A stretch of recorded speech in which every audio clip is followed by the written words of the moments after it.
and I hope you're all doing well. My name is Tanner Dagenais. I help gamers overcome their weed addictions. Very happy here to have Nathan on the podcast. He's a good friend of mine, another self-sabotage coach. And, we just really vibe together really well. And I just always love speaking with you, Nathan, and just kind of going over our own experiences and sharing these things that, have changed our lives. And, very confident that we can help other people do the same. So that's why we want to go out here and share these, talks. Today, we're going to be talking about education, our experience with the education system. Be interesting to hear what your experience was in Australia compared to mine here in America. Probably somewhat similar, I'd have to imagine. And then, we'll go into just, how we've renewed our love of learning again, because at least for me, I know, and I think we've talked about this, before the podcast a little bit, that just the education system just kills your love of learning. It doesn't foster that, passion for learning that really should be there as kids and as adults. Like, people think, oh, you kids love learning, and then all of a sudden you get to a certain age, it's just done. No, that's not really the way it should be. And the more I read about, other people's experiences not being forced into a school system, the more I realize that that's not the way it is, right? We've just been conditioned to believe that is the way it is because that's what everyone else does. And that's a really, pretty common thing with self-sabotage, right? Because everyone else is doing something, you think it's normal. But oftentimes those things are actually sabotaging our best selves and keeping us from our best life. So I think it's really important that we talk about the education system, because I think it's a big problem within a lot of people's lives, and it's causing a lot of problems for future generations going forward. I think that's something we need to put an end to and make some changes. What do you think, Nathan? I think you're spot on, and thanks for the introduction. It's always nice to come on and talk to you, Tanner. We make sure we do it more often, because when we come together, it's really good. It's good vibes. I'm very grateful that I did the program to be able to meet you. But yeah, I had an interesting experience inside the school system, which I'm looking forward to sharing. I think it's like what we've come to realize is that you're programmed inside there to do one thing, to be a plumber, or an electrician, a teacher, a nurse, a doctor, one thing. And you're often programmed to build someone else's dream. Like, there's a reason why they don't teach you to build a resume. There's a reason why they teach you to build a resume and not to build a business plan for yourself. You're working, it's programming you to do stuff you don't necessarily like. Like, as a child, we all have dreams and ambitions of being something great. You go in the school system and it's like, well, you need to be this to earn this. You need to do this to then do that. You need to have a family and a house by a certain age. It's like, whoa. We're not designed to do one thing. Like, we're creator beings. We're not designed humanly to do one thing for our entire lives and say, this is what I did, but it was one thing. We can do and be multiple things, like you and I. I'm a blogger. I'm a podcast host. I'm a coach. I'm a life coach, life coach, mentor, brother, son. Like, we're programmed to do one thing, but it's like, when I figured out and learned, which we'll delve into in a minute when we talk about our personal experiences, when I figured out that I could do and be multiple things and not just do one thing, I was like, oh my God, what else can I do? What else can I be? That program's so deep to just be one thing, but it's like, you can figure out or reprogram, like what we teach our clients, that you can do and be anything you want to be. And it's going back to that child that imagined that and thought that was like, I can be anything I want to be. But then you get shunned into the school system and they're like, little Johnny needs to be a doctor. Little Johnny needs to have a university education to earn this sort of money to then have this. It's like, what if little Johnny didn't want to be a doctor? What if little Johnny wanted to be a superhero? What if little Johnny wanted to be something else, right? What if he wanted to be something else and want to be a hero? Well, the school system said, you can't be a hero, but we'll give you a version of a hero that will be good for society, and you'll get your little rewards through payment and telling lies as truth and all that sort of stuff. We'll give you a fabrication of that, so we'll paint the picture of what a hero looks like, and then you can go and be a doctor and go and be these things where you're not. Unfortunately, some of the doctors out there aren't necessarily heroes, people. But I'm sure most people are aware of that are listening right now. It's like these people aren't heroes. But it's like an inversion of what a hero is supposed to be. Like, look what they've done the last 3 years. They painted out these people as great beings of society. They know the science and we don't. It's like, well, the school system has done this. You know, if it wasn't for the school system, the last 3 years wouldn't have happened. If it wasn't for the school system, none of this stuff in the world would happen. But it only happens because there is a system here that's taken everything natural and has turned us against anything natural and given us a fake feel-good emotional system of control. That's the system. Mm-hmm. It's a control-based system where you get rewarded for living lies as truth instead of doing what's right. You're programmed to be like, this is what's right, when it's not morally or ethically right. You know, it's like it's an inversion of what's real and what's natural. And for anyone listening out there, getting back in nature and getting in the ocean, and that's natural. This technology, this stuff is a representation of that. It's not real. If you're watching on Rumble on YouTube, I've got a phone in my hand. This is not real.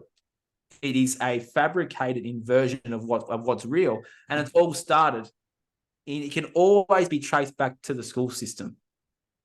And Tanner, I don't know what your clients come to you with, but a lot of clients that come to me have had someone inside that system tell them that they can't do something. And they carry that around for their entire lives. And the moment that I tell them that they can do something, and we go back to that moment where they were told that, it's the most beautiful thing, because they've realized within how powerful they are and how strong they are. And we're about to delve into our personal experiences where I went back to my childhood and I was like, that kid was fucking powerful. And the school system programmed him to be something that he shouldn't, that I wasn't supposed to be. You know what I mean? Yep. Went deep, but, you know, that's just how I see it, you know. What are your thoughts? Yeah. No, I completely agree with you. You know, it does. It programs you to be something that you don't necessarily want to be, right? Yeah, something that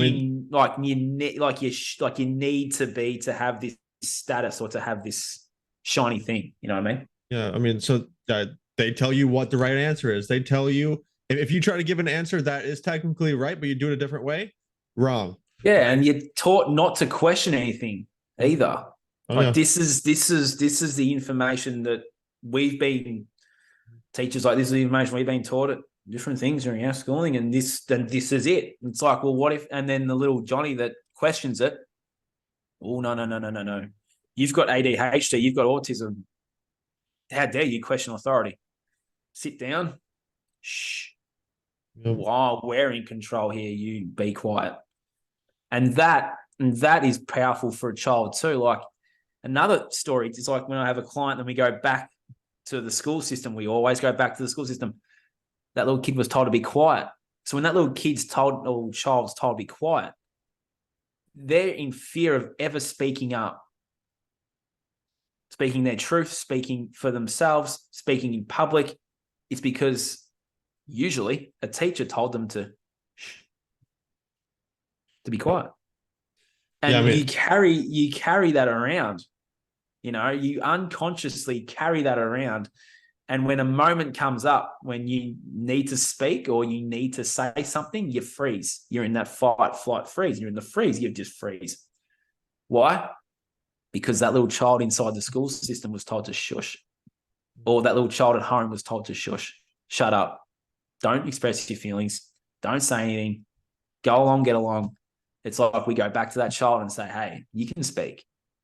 And my God, you can speak. And it's like they realize that and they're like, oh, they start speaking some stuff and they're like, okay, it's like you regain that confidence to go and do that. But it's always back to the school system. Always. Yeah. I mean, I think I think you're spot on. It's definitely like a power struggle is what they've created, right? Where the kids, they don't hold any power in the school system. You can't go to the bathroom when you want. You can't learn what you want. You can't go outside when you want. You got to ask for permission. And you can get denied, right? Like I remember times when I had to go to the bathroom. No, you have to wait, right? Yeah. It's like, oh, wait till little Johnny comes back and then you can go. It's like, because if you look at the last 3 years, people were asking permission to be free. They were asking to take the mask off. They were asking to have people over. They were asking and begging and pleading with the government. Oh, daddy government, can you please give us some freedom? It's because they're back in that school system as that child going, can I go to the toilet, miss? Can I get a drink, miss? It's like, you can get a drink whenever you want to get a drink. When I was in the school system for the probably 2 months that I was there, I was like, go to the toilet. Go get a drink. I don't care. Me kids leave the room. Got in trouble for it, but I was like, I don't care. Like, if you need to go to the toilet, go to the toilet. But make sure you come back. Otherwise I'll get in trouble. But it's like, you know, it's like they're programming to ask permission to be free. And then when the government come in with all their stuff, it's like, oh, can we be free now? Come on. It's like they haven't taken that passage to be like, no, well, I'll be free and I'll live the life I want and turn my back on what you're doing and go over here and build this life. But because the school system programs you to ask permission, to ask this, ask that, it's like, we're just a society full of people asking permission to do stuff. It's like, just go and do it. Yeah. Yeah. I mean, that's what they want, right? They want you to be programmed to say, well, that's the third authority figure. I have to ask for permission. I have to see what they do and follow their lead, right? That's exactly what school is about. You follow the teacher's lead. You do what they want to teach, right? You do, and a lot of times the teachers don't even have the authority to deviate from the learning schedule that they have set. And who sets that learning schedule, right? Right? Who sets it? That's a good question to think about. Who is the one who's telling everyone, all the teachers, to teach what they're teaching? I want to say I know the answer off the top of my head, but right now it's not coming to me. But I think I read it in this book, and it's not something that I would it's not who I'd want to be teaching my kids, right? At the end of the day, I think it's important to talk about how like kids are supposed to be learning from their parents the majority of the time, and we've changed this. Well, so not we, society has changed this. The system has changed this over time. Like, if you look back in time, there used to be a situation where you could choose to go to school if you want to. You could send your child to school for a week, for a couple of weeks. They didn't have to be schooled. We're now in a forced schooling system, or you have to prove that you're homeschooling. Well, in some states, you have ability to do what you want to do. So it depends on what state you're in. At least in America. In America, you're talking, America, yeah. In Australia too. How's it in Australia with that? I'm not really sure because I don't have children, but when I was in the system, it's like kids were just homeschooled. It wasn't really a mandatory. I don't want to trigger anyone by saying, man, it wasn't really a mandatory thing. But you had to have jabs though to be like in childcare and stuff. So if your kid wasn't taking needles, then you weren't allowed to be in the system as a like a daycare thing. But it's like that system wants you to hand your kids away. So it's like, you're going to hand your kid away. It's like society now is like both parents are at work. So you're handing your child away to be raised by the state. And that's not natural either. Like the natural process is like the parents raise that child. We used to, many, many moons ago, we used to do home births and stuff. Like people will probably listening, what's a home birth? Well, it's a natural birth. Yeah. I know we're talking about natural schooling, but there's natural birthing as well. You don't have to be in a hospital screaming the house down and giving birth. Birthing a child, you can be very relaxed doing it. Like you see in the movies, every single movie TV show, when they're giving birth, they're screaming. They're in pain. So people are programmed that that's how we give birth. Mm-hmm. It's not a painful thing. I know I'm not a woman, but natural birthing, something if a woman's listening, is something that's completely, I was looking at it the other week. I'm like, wow, wait, like, even that's a lie. Like And you can see it in the movies, like every movie, TV show, someone's giving birth, they're like screaming the house down and all sorts of stuff. I know it's not about the school system, but it's like they've taken everything natural and said, here you go. It's like everything's fear, like giving birth's fear, school's fear. Everything's just fear. It's a fear-based control grid. And as soon as we all can accept that and realize it, that it's fear-based, and we can turn our back on it and come into a place of stillness and wholeness and love, it's like we're not in that fear-based control state. So therefore we can create and do things that are beyond our wildest dreams. But it all starts in the school system. Every single ailment or any single emotional thing, it's like there's a child there that was told he couldn't do this, couldn't do that, couldn't be this, couldn't be that. And it's like, that is the deepest emotional scarring I found. And that's in like people our age, man. It's so deep. So deep. I mean, even people older than us, right? Like carrying that around 70s. unconsciously. Yeah. Imagine, just imagine this right now, that you're in your 60s and 70s and you've carried that around for so long. Like, of course you're going to have all these physical ailments. Of course you're going to have cancer. You've carried that emotional bag, trauma, whatever it is, around for so long, and it's stuck in your body and it's unconsciously stuck there. So of course you're going to have all these ailments. But if you can go back to that moment in time where you were told that you couldn't do something, that's a powerful thing. Quite often you cry, which is good. Crying's great. But if you can go back to that moment and just let that go, but forgive yourself too, it's going to go away. Like they put the belief too. It's like they put the fear in about cancer. Everyone's in fear for getting cancer. It's like that starts in the school system too. Well, they do. They lather you in sunscreen before you go outside and put a hat on. It's like they're actually giving the kids what's going on right now. They're actually giving the kids. It's shocking, man. Yeah. I mean, that's what the school system does, right? They put you in it knowing that you're going to be going away from the people you love the most, to be doing something you don't want to be doing for the majority of the day. Yep. Then they started giving you homework. So even when you're at home, you can't enjoy and do what you want to do. You have to be forced to do the homework. And then look, people grow up and then they take 9 to 5 jobs that they hate. And it's the same thing as school, right? They're in that same time frame, go in day out, day in, same routine, same thing. They're feeling frustrated with life. And people think it's normal because they've experienced the same exact thing in school, right? You're another worker bee in the machine. You're another cog in the wheel. And that's really what it is. Doing what's right. Yep.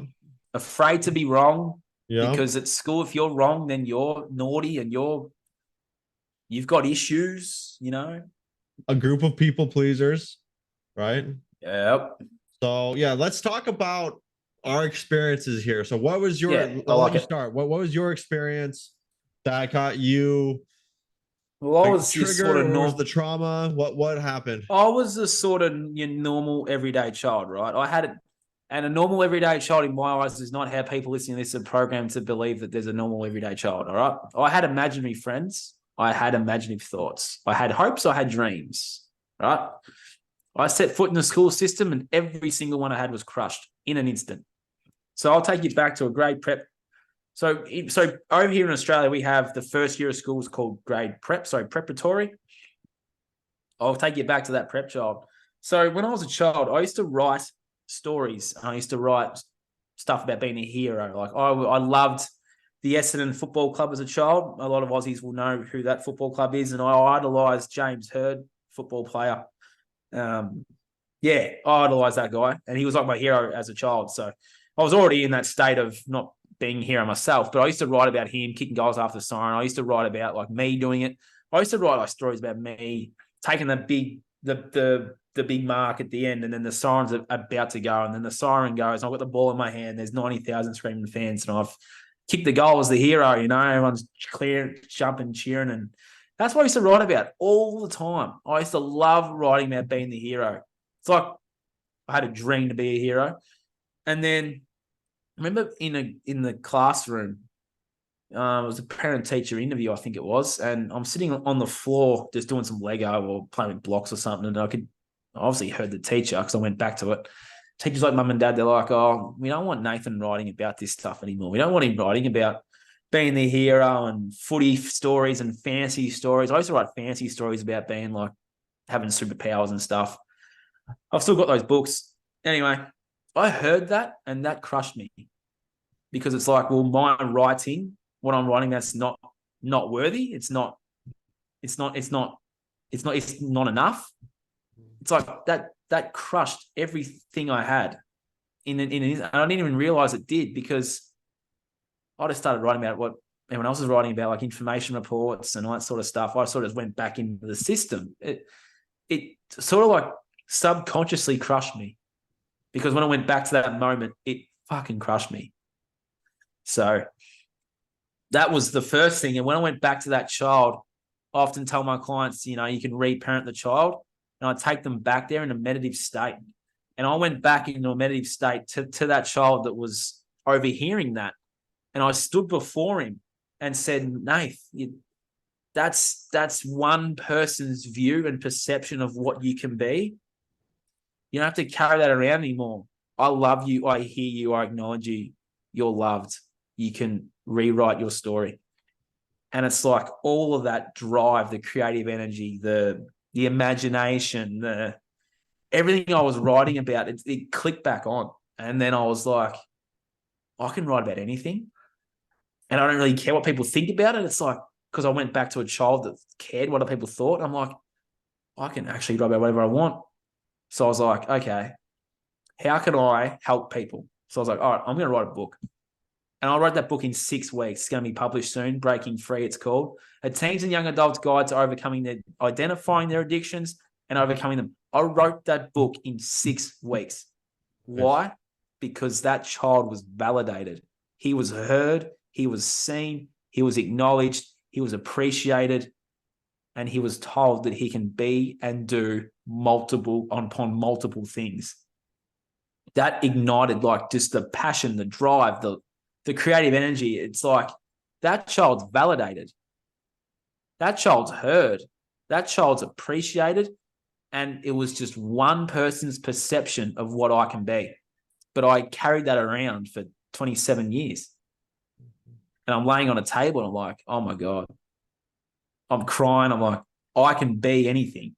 Like that child, I was that child. It's like, I can be anything. But the school system just like crushed my hopes and dreams. And it's crushed so many others.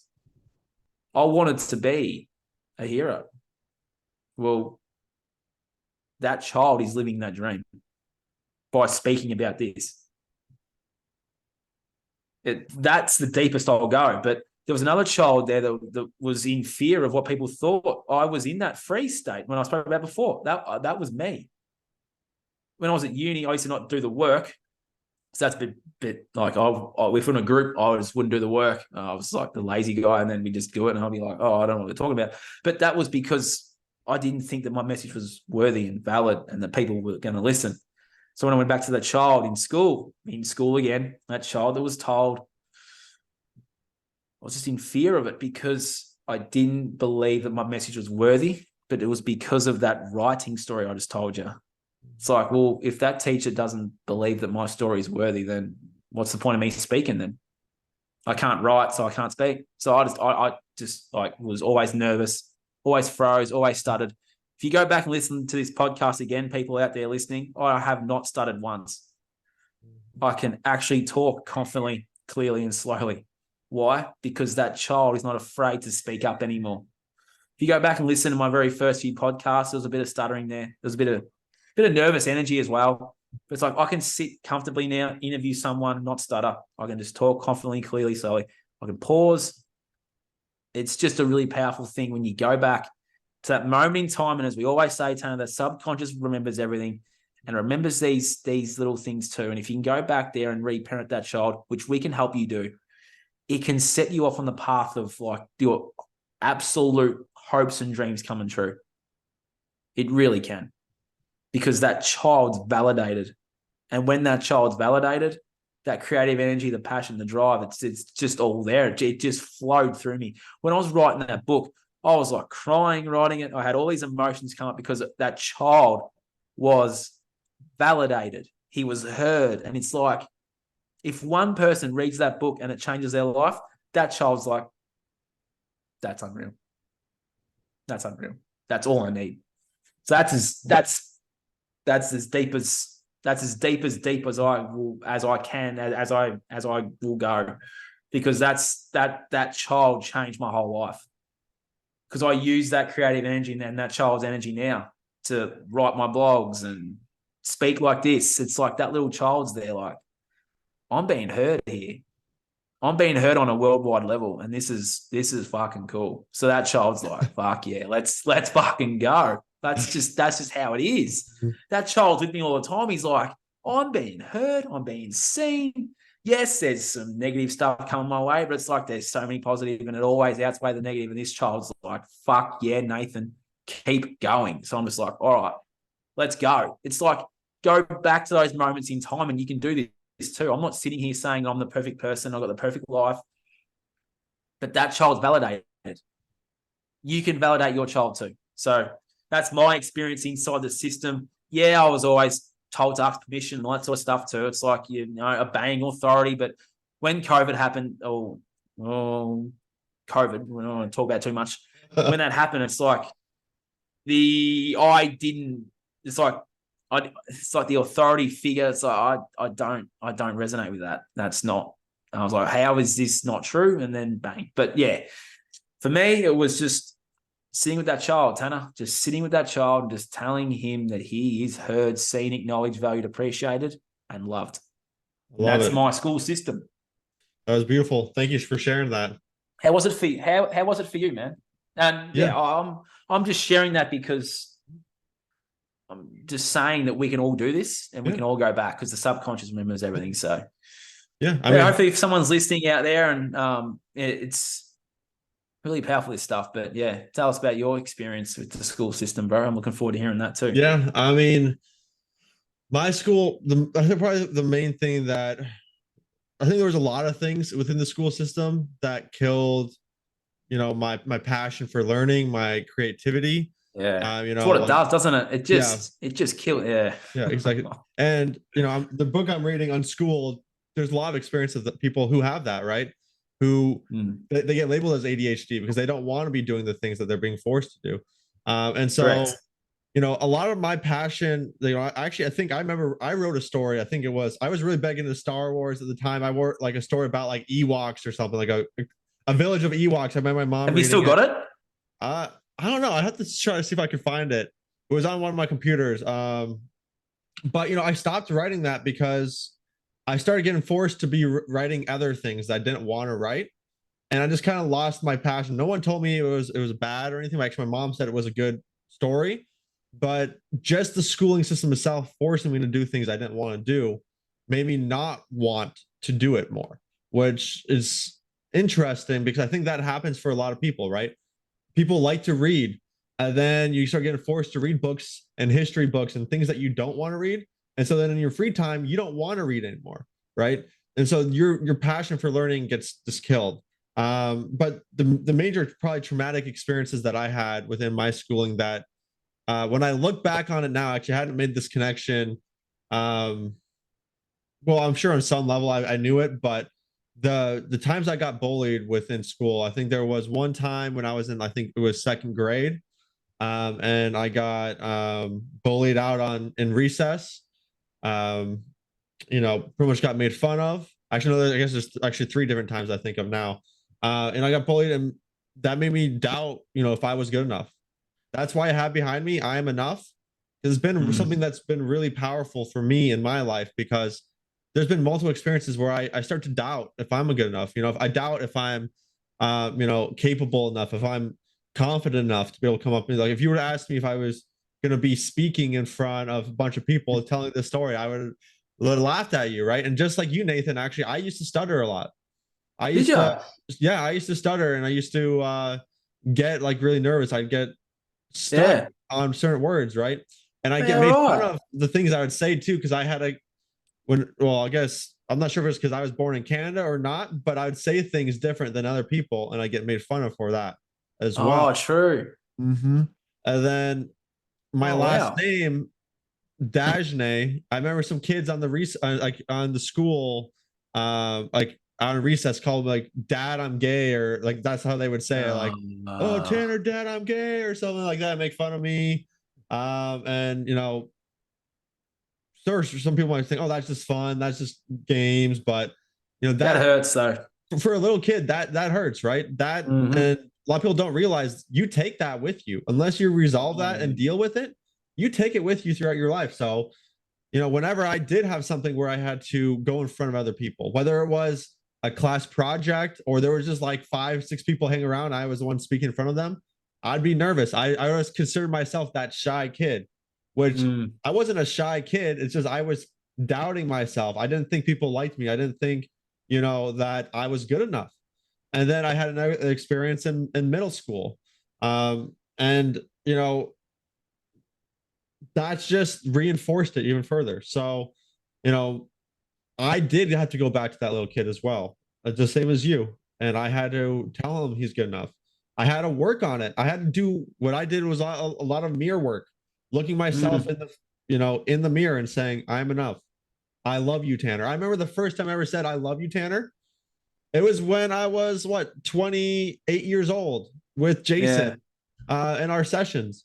And he was like, there's this word ceremony that we all do, and you at the very beginning of the session he holds up these powerful phrases and you say them to yourself 3 times. One of those was I love you, Tanner. The first time I came up I said it, I just got this weird shiver all over my body. I felt super uncomfortable. I was like, what did I just say? I was like, man. And then every time I said it I felt better and better, you know. And I think that's a really powerful place to be in. A lot, you know, most people, if you say tell yourself I love you, they're like, no, why would I sell myself that, right?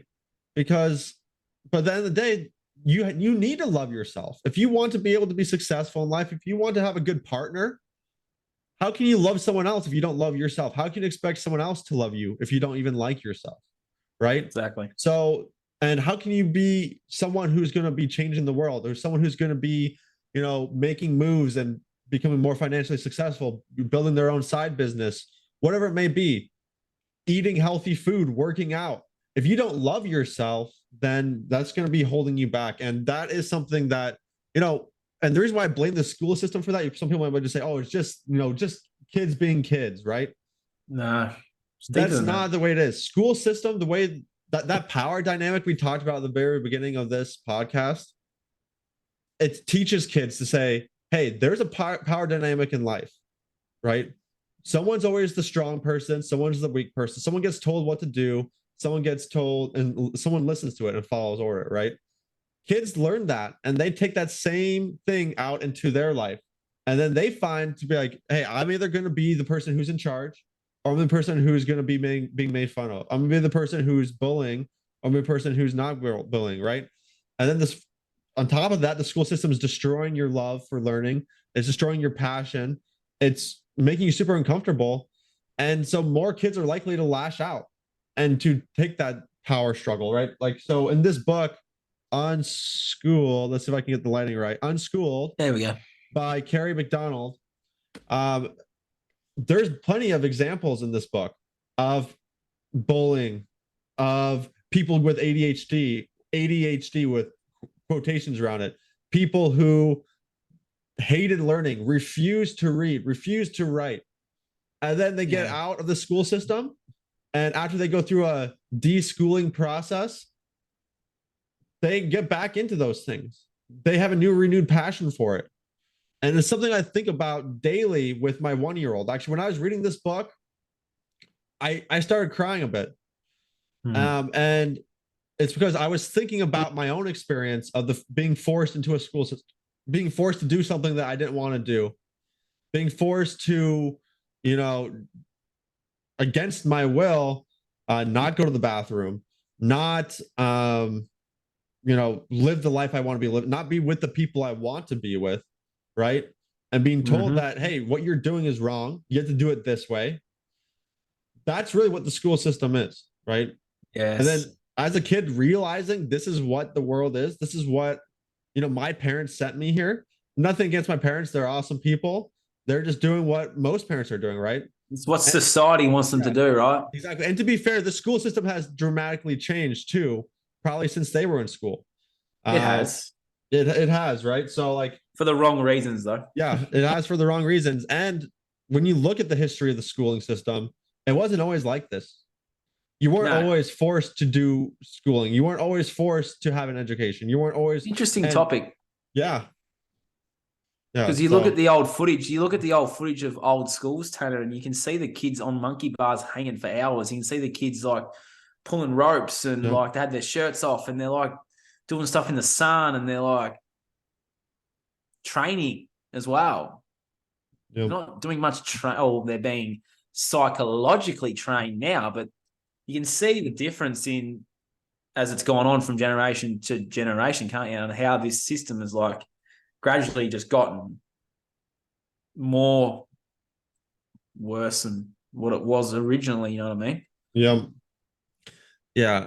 And I think it's all by design, right? Mm-hmm. They want us to be unhappy. They want us to be drone bots, to be just order followers. Like we even saw that with the last 3 years, right? You mentioned at the beginning, listen to the science. Well, you know what? I'll give one thing to the school system. I learned the scientific method, and one of the scientific method principles is to, question the science. You don't always trust the science, right? That's the exact part of being a scientist is you question the science. You say, oh, you got this answer. Well, let me try to disprove it. Let me look into it and see where your flaws were. Let me see if there was any bias. We used to have debates too. Remember, we used to have did you have debates in school? I think we had a debate class. But I was never you pick a topic, and then you'd have like a group of 3, and then you'd have like affirmative and negative. You used to pick like a topic that's going on currently in the world. I highly doubt they're doing that right now too.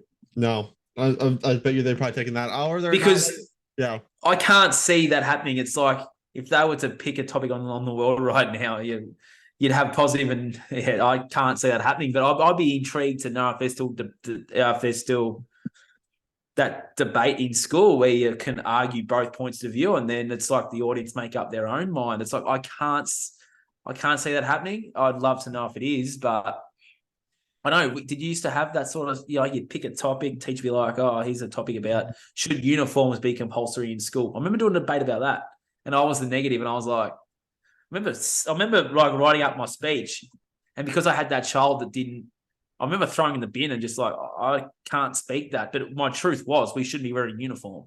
Mm-hmm. Be wearing whatever we want. And I didn't want to wear shoes either. And it's like, I put that all in there and then I actually threw it in the bin. That's interesting right here, right now. I remember that. And I actually rewrote my whole speech just to like please everyone else. But I actually had a really good argumentative point. Oh, yeah, interesting. Something always comes up live for me. Yeah. Yeah, I remember actually doing that. I don't know how that just came out. Yeah. Caught me off guard. I actually wrote up a speech for a debate about uniform in school, and then I threw it in the bin. Wow. And rewrote it. And I knew how good that speech was. I was frozen. You think it's because you were worried that you were going to get ridiculed for it? Or probably, and didn't want to be wrong, didn't want to get in trouble. Yeah, and I think, even if they did have debates today, if someone actually spoke the truth, they would be told they're wrong, right? I think I saw a video of that where they were talking about something and a kid spoke up. I think it was about, I can't remember what it was about. Some like controversial topic that we have. There's so many. Yeah, there's heaps of them. Yeah, and they got in trouble. I think they got suspended for a couple of days. Oh, I said that before. I bet they got suspended. Yeah. Mm-hmm. That's just how it happens, Tanner. It's just a crazy, crazy system, isn't it? Yeah, you got to punish the ones that are, standing and rising up to just fall back in line. Mm-hmm. So they'll label them with ADHD and label them with this and give them medication and all this sort of stuff to just have them conform and fall back into line, back into control. Yeah, I mean, it's not that kids can't focus; it's that they don't want to focus on the things that you're forcing them focus on. Correct. They want to be outside in nature, playing in dirt, Tanner. Yeah. And what I've, at least, from what I've read in this book, and this is what, and I'm excited to experience it for myself with my son, because I do plan on going through an unschooling, natural learning, child-led learning approach. because, kids have a natural aptitude for learning. They They always say do. young kids are like sponges, and then they just Mm. like, oh, it just magically goes away. That's not true. It gets fucking drilled out of them. It gets crushed, just like their As soon dreams. as they The walk school system. through that door Yep. Mm-hmm. or that gate, yeah. Exactly. Yeah. And kids will continue learning. Kids will continue pursuing something if it's actually something they want to learn. So, what is the solution instead of a forced education system where people are forced to learn things they don't want to learn? Have an open ended, and I don't like education at all. I think it should be learning, right? Schooling Mm. should just be out of the equation in general, in my opinion. There should There be should be like learning more. centers. They should be like, yeah, learning centers, and then like they're not authority figures. They're like mentoring Yeah. or guiding the children, each child where they. Friends. Yeah. It's like we're not going to sit here behind have like a whiteboard here and have crap on it. Yep. It's like they should be like facilitating and guiding and mentoring. They shouldn't have 30 kids in a classroom either. That beggars belief. But anyway, that's another topic for another time. It's like they have the whiteboard there and all the stuff on it. It's like they should be just mentoring and facilitating each child in what they want to do, and then they help that child get there. Yeah. Not program them to be like, little John needs to be a doctor. That's how you become a hero, is be a doctor. It's like, well, ask him the question, little Johnny, how would you like to be a hero? What are your thoughts on that? Ask them the question, get them to be like, this is what I want to be and what I want to do. Don't sit there and say you need to go to uni and have a good education. And these are all the careers that have the university education. This is what you need to do. It's like, what if little Johnny just wants to be a truck driver or something? It's like, let little Johnny make up his own mind instead of just like, I remember when I tell you another story about my schooling system too. People might want to resonate with this. When I was in high school, in my local town, we started, they brought in like a sports school, like an alternative school to year 11 and 12. So year 11 and 12 here is like the big last year of school's we call it year 11 and 12, the last 2 years of school. Yeah. Right? So I was in year 10 and I didn't want to go to the senior school. I had enough. I didn't want to do it. And then one of my friends at that school was like, oh, I'm going to this Cedar school next year, the sports school. I'm like, this is interesting. Like we did like a Cert 3 and a Cert 4 in sport and recreation, got all these qualifications, all these awesome things. I'm like, this is a lot better than that. Mm-hmm. So then I put in that application. My family were on board, which was great. And I actually ended up going to this sports school in year 11 and 12. I actually did 3 years and an extra year. I did like a diploma of event management, diploma of sport development. It was, mate, this thing was phenomenal. But then the government came in and crushed it. Basically, it's basically a school now. Yeah, so there's this backstory. There's basically a school now. It's like an accredited school, but back then it was just like a program.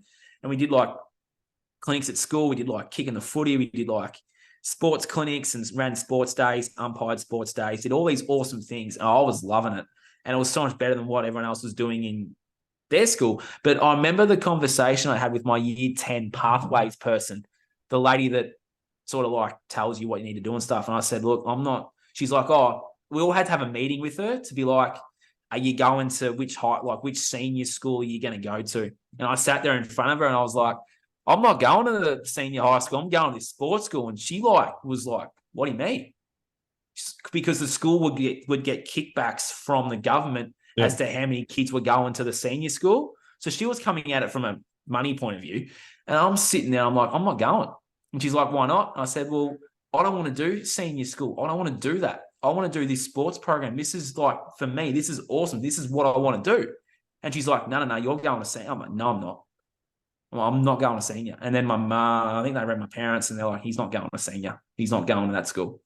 So I went to the sports school and they like begrudgingly tried to get me to not go. They're like, oh, you're not getting a real education. You're not going to be able to go to uni. Even though I actually ended up going to uni, I actually got a backdoor entry to uni. I wouldn't have got the score needed to do what I wanted to do originally if I hadn't gone to the sports school. So I thought I was supposed to go there because my parents were like, he's not going to that. He's not going to that school. He's doing the sports program. And the school were like, hounding it until I finished year 10 and just went, no. And I obviously got in as well. I just went, and I had the best 3 years, met some awesome friends, and that's where I sort of started the drinking and stuff. But it's like I had a really awesome time in that sports school. And it's like that was alternative. And then the last few years, because my brother went as well, in the last few years, the government came in, they cut the funding because we were doing like outdoor ed stuff. We're going kayaking and canoeing and rock climbing and going on the snow and doing all these awesome things. And it was like sort of like government fund, but not really. And then the government came in and said, oh, you need to be more curriculum and structured based. So then they wiped most of the stuff I did, and now it's basically like a school structure. They're still doing their sports clinics and stuff, but it's sort of like more of a structured type school. Whereas I was only going to school for like 3 days a week, and then for the next 2 days was a day off, and one of them was a clinic day. We go to school and run a clinic. It was like phenomenal. And then the government came in and said, they got to stop doing that. Yeah. So, because the bigger it's like anything, the bigger the school got, the more popular it got, the more the government clamped down on it and said they need to be more of a. It's interesting. You start something alternative like that, and the government come in and go, whoa, whoa, whoa. But yeah, I had an awesome time, and it's like that 16-year-old version was like being told he can't go to that. He needs to do. I was like, nah. I was very grateful that my parents and my family were like on board with it, because that program was phenomenal. Yeah. Yeah. I was that's a perfect example. Yeah. That's a perfect example of like a kid who wants to do something and they do it and they love it and they pursue it and they enjoy it, right? Yeah, I got a backdoor entry. Like I wanted to be a teacher, and I got into that and did the system stuff. And yeah, it's like that school helped me. Like, how I said to you before that I wasn't really one to speak up and stuff. Like that school helped me talk in front of children, and like it just helped my growth by being in that. It wasn't really a school, mate. It was like a sports program. It was phenomenal. And it actually helped me, like some of the stuff I learned there, and I still do now. It's a system-based thing, but like I learned so much from just by being there. Like it actually helped me be able to like make friends. And like when I was in school, I didn't really have many friends. I wasn't really that way inclined, but then when my confidence just grew. Yeah, I'm really grateful for my time I had at that school, but it's not really a school now. It's actually a school now, but I'm grateful for my time there. Yeah, that sounds awesome. I wish I would have had something like that too. Yeah, everyone I talk about, Tanner, like when I just tell them about my history and what school I went to, and they're like, "Oh, what'd you do in senior school?" And I said, "I did that." Everyone's like, "Oh, I wish I'd done that." Mm-hmm.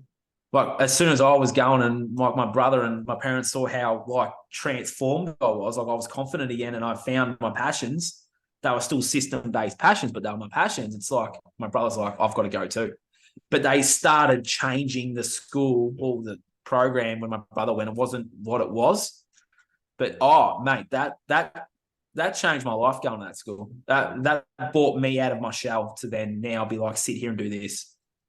Like if you had told me at 15 I was going to be talking in front of 300 kids running a cricket or a soccer event, I'd be like, woof. I spoke in front of like a whole school and like ran an event, and it was just it helped me come out of my shell. So yeah, very grateful for that program, but it's not what it is, not what it used to be. Yeah. I don't know why that came up, but we're going deep today. But awesome. I had a really good time there. Yeah, well, we shared it. It's good.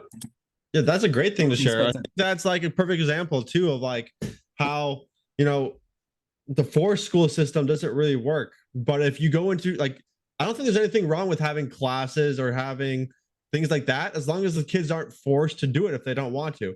Let them sign up for what they want to do. Let them do what they want to do. With this program, I signed up to do exactly what I wanted to do. Exactly. So I was doing what I love. So we're doing so instead of like normal mainstream maths, we were like doing sport maths. It was like, if there was 13 goals, it's like if there was 13 goals kicked in a soccer game and then the other team kicked 12, how many, like sports-based maths. And then we were like designing our own like sport fields and using like area perimeter and stuff. Like we were like doing sports-based learning. So it's like, how can we incorporate sport into maths and in English? And like I was back writing about footy and cricket and all this. It was like that little child. I was like, oh God, I love this. But then I went to uni and that sort of crushed that again. But it was like it was sports-based learning. I loved my sport as a kid. So that sort of like, yeah, like designing our own sport facilities. How much would it cost? What's the budget?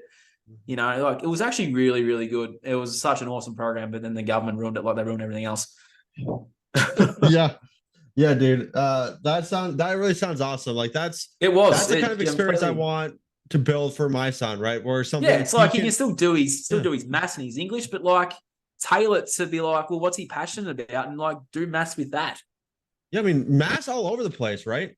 Just like you're talking about. Oh, you're interested in soccer? Okay, then what's the diameters of the soccer field, right? Oh, you're interested in soccer? Okay, how many goals? Whatever. Like you can add those things into it, and it's still maths, and not force them to do it. They can be interested, like, hey, I learned this myself, and that is where the big difference is. That's where you don't kill someone's learning, but you foster it. Right. Yeah, correct. And that's what that sport program was. It was fostering our learning. But then as soon as the government got wind of it getting so big, they're like clamping on it. And now it's just not what it used. It's a shell of what it used to be, unfortunately. Yeah, that's definitely unfortunate. I know there's some like learning centers where like the idea behind it, like in America that I've been reading about. Actually, I have to check to see if there's something in South Carolina because I've been interested in letting my son go to one. It's a totally open, free, right? Kids can go and come as they like please. A bush kinder. I guess this. Yeah, let's talk about what your bush thing is right after this. So like the learning center, exactly this is what it is. Like they have a bunch of supplies. They have 3D printers. They have classes they run. They have books. They have computers. They have all these resources. So if you want to do something, you can do it. You're not forced to do anything. They run classes. If no one comes, then it's okay. But kids go to them because they want to do it, right? So it's just like an open learning environment. You can go there, you can sit there and just chat with friends all day if you want. You can sit there and you can go read a book if you want all day. You can go there, you can go play some video games all day. You can go there and do whatever, right? They find that kids don't just sit there playing video games only all day. They don't just sit there goofing off all day. They end up learning because they want to learn, but they find something that they're interested in. So I'm interested in hearing more about because I know we've talked about this a couple of times. Your vision for your Bush school. What would it's very similar to that. It's very similar to that. It's allowing the children to learn naturally. They're not going to be told to read at 9 a.m. and then do maths at 3. It's like, if you want to read, what would you like to read? And read it. I don't care if it's a book about ants. Go and read it. We're not going to all read as a class a book about kids don't want to read that shit. Like, I know we used to do like novels as kids and we used to like all read as a class together. It's like, I wasn't interested in that story. I want to read something else. So it's like, if you want to read. If you want to write. And it's like, and I'll tell them too, I'll be like, when I was at school and I was told I couldn't write what you're about to write, that crushed me. So why don't you go away and you write whatever the freaking hell you want to write and have fun doing it. You can write a comic book. You can write a story. I don't care what you write about. You can write about fairies and mermaids and demons and angels. I don't care, as long as you're writing something. If you're not writing something, why aren't you writing? Is there something going on there? Like, we can help them process their emotions and help them understand where these feelings come from. But you can only do so much. You got to help the parents too. And I want the parents to be part of this too. Like, they're doing their healing as well. So it's like a retreat plus a school, like a community. Yeah. I mean, like when I think about like one teacher teaching all those kids, it's not. It's like a whole group of people like just coming together. Well, I just meant for like school itself. When I think about that, it's not a school. It's like a relearning center. There's not just one person. Like, it's not just me standing there going, "Oh, this is what we're doing today." It's like, well, there's all of us. We're like, how can we help you? What would you like to do today? Do you want to go outside and play? Kick your shoes off and go outside and play if that's what you want to do. Tell me what you're doing though. Go outside and do it. If you want to. It's like you get forced to read. So you know how when kids can't read? It's because they're not ready to read. They don't want to read yet. And I heard you with that story that Paul said, and it's in that Jane Evans book. It's like her kids didn't read till they're 8 years old, 9 or 10 years old because they were ready to read. They're like, they picked up a book and started reading it.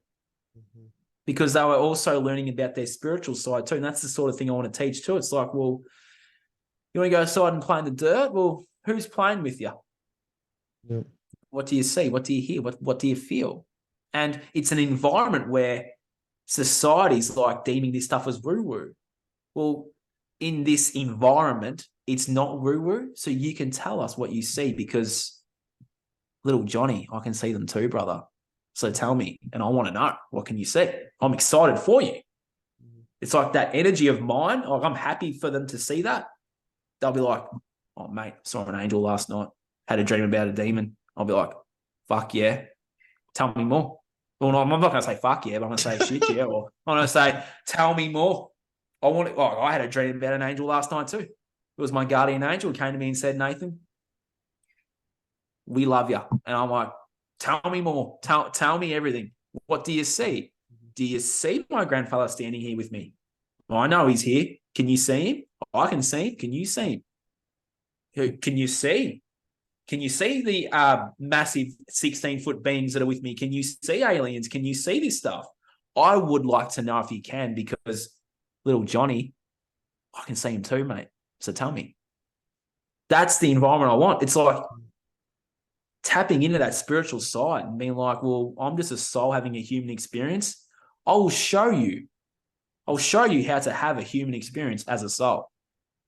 I can tell you about, if they want to learn about reincarnation and learn about the soul journey, which I'm sure they will, it's like, well, I will help you learn about that. And from my experience, how I awoken, you can learn from me. It's like a two-way street. It's not me hammering home on the whiteboard lecturing about the soul journey. The kid wants to learn about it. We'll provide that space to learn about it. And it's like, okay, and they get to a certain age, the parents are there, they want to learn about the sacred act of sex. It's the parents are involved. It's like, okay, it's a creation and a making of love. It's not what you're programmed that sex is. It's not a casual one-night fling and then you're on the next one. It's a sacred thing. And the boys that need to learn, boys, that stuff inside you creates life. Imagine if you could hold on to that energy and create your life. How cool would that be? This is how you do it. You know, we don't look at porn on the screen. We don't just get rid of that energy. We can harness and transmute that energy into our everyday lives. And instead of creating a new life or a new human, you're creating a new life, but a new human version of you with that energy. And then it's like they want you to deplete you of that energy. Why do they want you to be depleted? Well, this is why. This is why all the porn and that's here. They don't want men harnessing that energy to create life. It's like I can educate those kids and be like, well, this is how you can create your own life through that energy, and that energy can create a new life. And that's real sexual education. And this is why I want to get Nicola on, Tanner, one day. We can have a chat about this stuff. Because my journey with this harnessing of the sexual energy, I'm like a little kid at school wanting to share this information with the whole world. Yeah, it's powerful. It's like that's the school I want to build. And it's like, oh, the female, like they're, our groinal area is pretty powerful. Well, theirs is equally as powerful because that bursts a new life. That's a pretty powerful force down there, women. It's just as powerful as the men's groinal region. So it's like, let's learn about how powerful that organ is, or that part of our body is, instead of learning about how to put a condom on a banana. Yeah. I'm sure you sat at sex education, Tanner, like I did in grade 9, year 9 or 10, learning how to put a condom on a banana, learning how to put plastic on your doodle. That is not healthy. Mm-hmm. And then you can teach women that their cycles are like natural. Yeah. And you can only get pregnant 4 days a month. It's like, oh man, we have like a female there telling the children this. You can only get pregnant 4 days a month. If you know and understand your body, then you won't need to put a condom on a banana. Like, this is the sort of thing. It's like the kids can learn about how powerful their human vessel is. Because fuck me, it's powerful. Yeah. And yeah, I love that, man. And especially the part about teaching. This is something me and my wife have been talking about a lot too. It's like people have been programmed so much, like, oh, I'm just gonna get pregnant at random. Like, it's actually a lot harder to get pregnant than you think it is.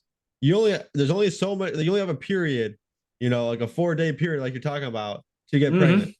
And one, like we were, I never heard anything about that when I was in Neither did I, education. actually. You know, I don't think anyone's taught about that. This because they're trying to push on the condoms, the birth control, the Yeah, it's birth birth control. control on all these women. Like my wife got put on birth control when she was really young for acne, Oh no. and that was the main reason why. Are you serious? Like, and How's that going to fix acne? it's apparently it suppresses your hormones, so it does things like that. And so it's just like women are being put on that stuff so early. It's getting earlier too. Yeah. But I mean, I want to go back real quick to your Bush goals. I love that idea. Right. And the point I was bringing up was not that like you would be a teacher in front of. I was thinking about like the school education system. It's like a facilitator, and like comparing it to yours. And I love the idea that you'd be open with having the parents there, because it's not just one person who can teach all these kids, right? It has to be a community. It's a community, yeah. You have to bring it around to the parents, the grandparents, to the people, like the people running businesses. Like bring them around, expose them. You can't just work on the children and not have the parents doing the work too. It's like the kids are working out their stuff. It's like the parents can work out their stuff, and you can like heal that DNA ancestral line by having the parents and the kids involved. Like this system right now, the parents are at work every day. They're not involved in their child's learning or their development. Yep. So it's like if we have this community, and the parents are front and center, they're sitting down with the kids too, learning, or not sitting down. They can be standing up. I actually don't care if they're standing up or sitting down. Doesn't worry me. They can do it. They can do what they want. We shouldn't be sitting down obeying authority, so they can stand up. We can be like a group healing circle. Yeah, we'll sit down around a fire and just like talk about this stuff. That's sort of what I want to do. Feel like a fire. We can all like put our stuff in there and then just blow it out. That's the healing circle. It's like that's probably what it will be. It'll be a healing circle, and it's not going to be me or someone else standing there lecturing, obeying authority. It's like, no, we'll all just sit in a circle and let's have a deep chat. And that's where you learn the most about, and you can learn about people's journeys, and that's the sort of thing. It's like, it's not necessarily a classroom. It's just like, we'll just be outside making fires and just having a chat about life, about our journey, about how we can all help each other grow. That's natural learning there, mate. Definitely. I love it. That's beautiful. Yeah. I mean, the world definitely needs it. And I think parents need it just as well. Because like, that's what I think about every day with my son, right? Is absolutely, how are my things going to be influencing my son? Yeah. How are the things that maybe I haven't resolved yet? I've worked on myself a lot, but I'm by no means perfect, right? It's all about progression. But every time I think I'm close to being resolved with everything, something new comes up.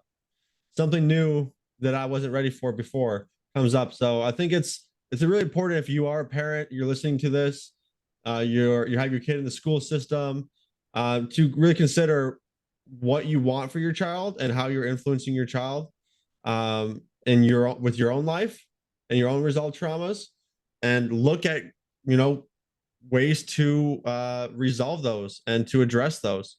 One powerful way could be to reach out for help. Both me and Nathan, we help others really address those unresolved childhood traumas. But that's another thing from the school system too. Well, that's more of a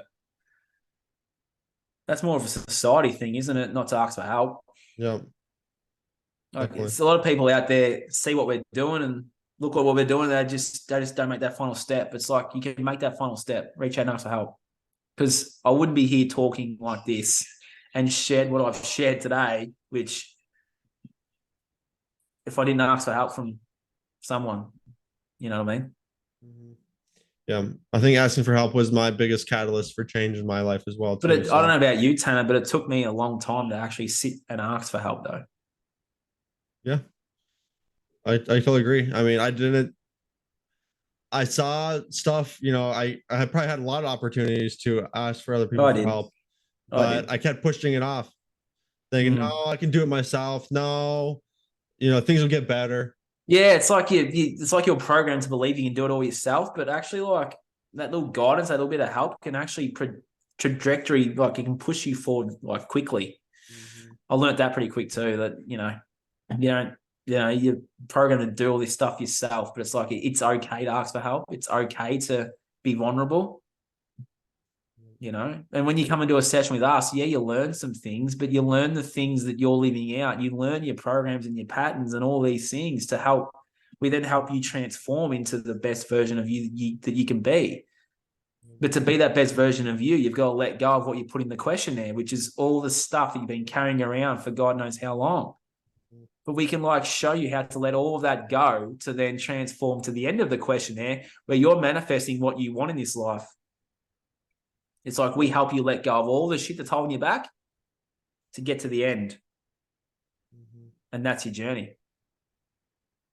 And that is the most beautiful thing we offer, Tanner, is that at the end of the questionnaire, you go through all of the darkness, all of the stuff you've been carrying around. You get to the end of the questionnaire and it's like, what do you want? What do you dream about? What would you do with $1 million? What would you do with $10 million? It's like you're manifesting your dream. But then you're going back and letting go of all of that stuff. All of that stuff's holding you back. That child, that da-da-da-da. And then you're getting to the end and you're going, well, this is how you get there. You get there by letting go of all the programs, all the negativity, all the fear, all the guilt, all the shame, to then get to the dream.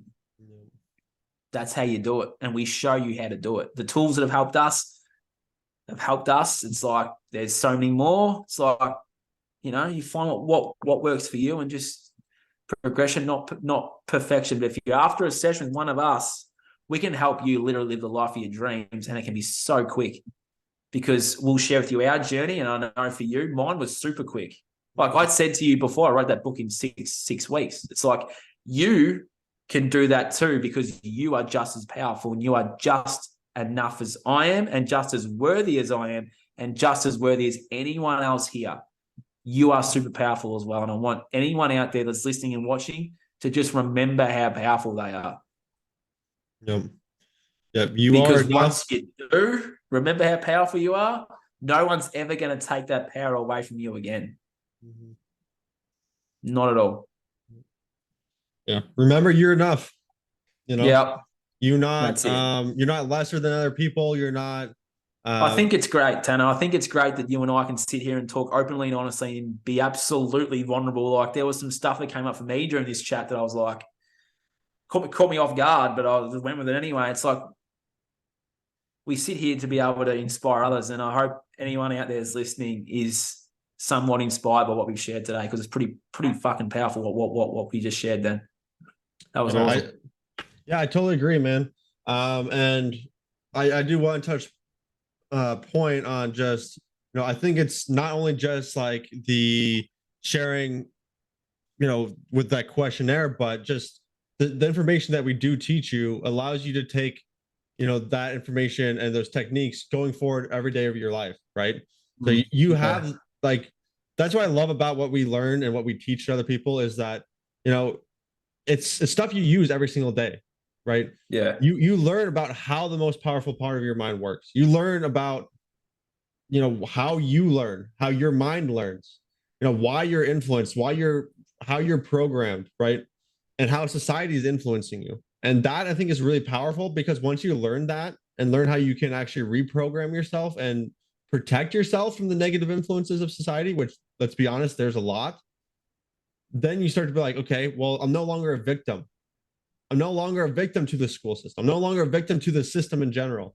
I'm no longer a victim to the negative mindset, to my negative programs.